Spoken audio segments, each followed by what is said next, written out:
মুসলমানদের রক্তের উপর যে দেশ স্বাধীন হয়েছে, ওই গদিতে বসে তোমরা মুসলমানদের নবীর নামে কটূক্তি করবে আর মুসলমানরা সেটি সহ্য করবে, এটি হবে না। সরকার আমার নবী মুহাম্মদ সাল্লাল্লাহু আলাইহি ওয়াসাল্লামের সম্মান রক্ষা করতে পারবে না, ওই সরকার আমরা মানি না। যে উপদেষ্টা বাক স্বাধীনতার নামে আমার নবীর বিরুদ্ধে কলম ধরবে, ওই উপদেষ্টাগিরি আমরা মানি না। প্রশংসা আল্লাহর, শান্তি অবতীর্ণ হোক মুহাম্মদ সাল্লাল্লাহু আলাইহি ওয়াসাল্লামের প্রতি।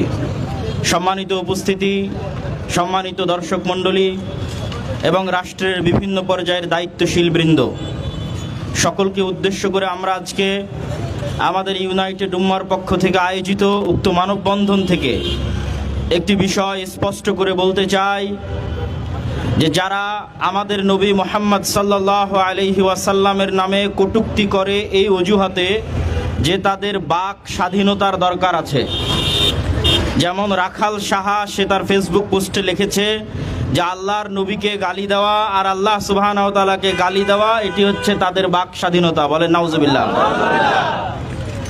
আমি অন্যরা যেভাবে আল্লাহর নবীর শানে কটূক্তিকারী ব্যক্তির যে হুকুম, সেই হুকুম তো অবশ্যই হুকুমের জায়গায় সঠিক, কিন্তু তার আগে আমি রাখাল সাহা এবং তাদের অনুসারীদের মনের চাওয়া পূরণ করতে চাই। ফরহাদ মাজহার এবং তাদের অনুসারীদের মনের চাওয়া পূরণ করতে চাই। কি সেটা? আপনাদের যখন এতই স্বাধীনতা দরকার যে আল্লাহর নবীর নামে আপনাদেরকে কটূক্তি করার এবং আল্লাহর নামে কটূক্তি করার স্বাধীনতা দিতে হবে, তাহলে আমি আপনাদেরকে স্বাধীনতা দিচ্ছি আমাদেরকে হত্যা করার।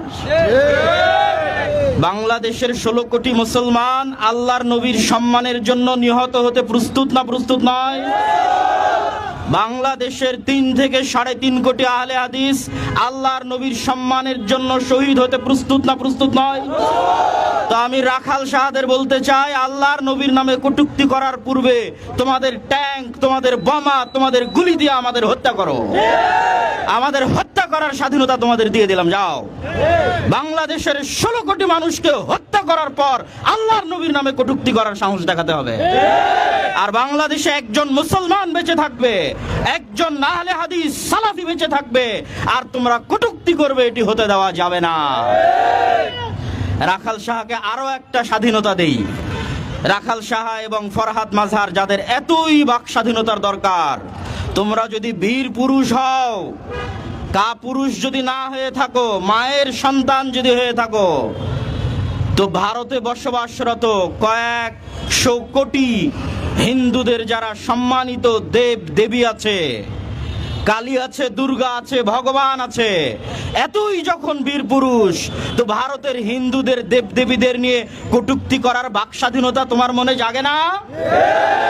এই কাপুরুষ, এতই যখন বাক স্বাধীনতার দরকার, তো হিন্দুদের দেব দেবী নিয়ে কটূক্তি করার সাহস কেন দেখাস না? আজ মুসলমানেরা অসহায়, ইসলাম অসহায়, তাই তোমার বাক স্বাধীনতা শুধু আমার নবীর বিরুদ্ধে প্রয়োগ করা লাগে, আমার আল্লাহর বিরুদ্ধে প্রয়োগ করা লাগে। ঠিক তোমার এই বাক স্বাধীনতা। তুমি যদি সত্যিকার বাক স্বাধীনতার দাবিদার হও, তো চলো বাদ দিলাম ভারতের হিন্দুদের দেবদেবীর কথা, বাদ দিলাম। তোমার কলমের স্বাধীনতা আমি আব্দুল্লাহ বিন আব্দুর রাজ্জাক দিচ্ছি, ফরহাদ মাজহারের কলমের স্বাধীনতা আর রাখাল সাহার কলমের স্বাধীনতা। সাহস থাকলে নরেন্দ্র মোদীর বিরুদ্ধে এরকম কটূক্তি করো দেখি। সাহস থাকলে ডক্টর ইউনূসের বিরুদ্ধে এরকম কটূক্তি করো দেখি। সাহস থাকলে শেখ মুজিবুর রহমান, জিয়াউর রহমানের বিরুদ্ধে এরকম কটূক্তি করো দেখি। কিন্তু তাদের বিরুদ্ধে কটূক্তি করার সময় তোমার স্বাধীনতা থাকে না। আর অসহায় মুসলমান, অসহায় ইসলাম আর অসহায় মুসলমানের নবীর বিরুদ্ধে কটূক্তি করার সময় তোমাদের স্বাধীনতা জেগে ওঠে। শোনো, মুসলমানদের অন্তরের অনুভূতি তোমাদের আজকে জানিয়ে দিতে চাই। এই যে যাদের নাম উচ্চারণ করলাম, এই রকম দেশের এবং বিদেশের যারা বড় বড় শাসক আছে, যাদের বিরুদ্ধে কটূক্তি করতে তোমাদের বুক কাঁপবে, এরকম হাজারো লাখো কোটি শাসককে আমরা আল্লাহর নবীর সম্মানের বিনিময়ে আমাদের পায়ের জুতার সমানও মূল্য দিতে দ্বিধাবোধ করি না। এটি তোমাদেরকে স্পষ্ট করে জানিয়ে দিতে চাই, যেই সরকার আমার নবী মুহাম্মদ সাল্লাল্লাহু আলাইহি ওয়াসাল্লামের সম্মান রক্ষা করতে পারবে না, ওই সরকার আমরা মানি না। যেই উপদেষ্টা বাক স্বাধীনতার নামে আমার নবীর বিরুদ্ধে কলম ধরবে, ওই উপদেষ্টার উপদেষ্টাগিরি আমরা মানি না। তোমাদেরকে স্মরণ করিয়ে দিতে চাই, কাদের রক্তের উপর ক্ষমতায় বসেছ, কাদের রক্তের উপর এই দেশ স্বাধীন হয়েছে, ইতিহাস ভুলে গেছ।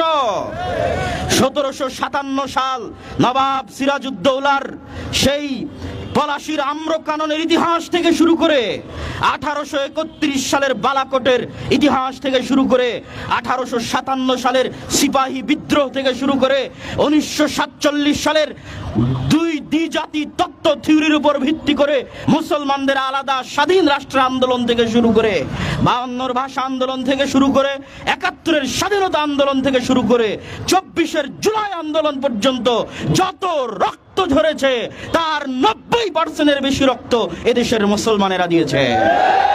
মুসলমানদের রক্তের উপর যে দেশ তৈরি হয়েছে, অতএব সাবধান করে দিতে চাই, বরং আরো স্পষ্ট করে বলতে চাই যে জুলাই বিপ্লবের সময় লাশের সারি দেখা গেছে।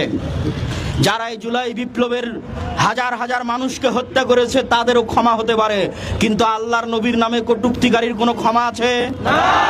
কেন ক্ষমা নাই তাকে জানেন? এই জন্য ক্ষমা নাই যা যিনি ক্ষমা করবে উনি তো দুনিয়াতে নাই। ক্ষমা করবে কে? মুহাম্মদ সাল্লাল্লাহু আলাইহি ওয়াসাল্লাম।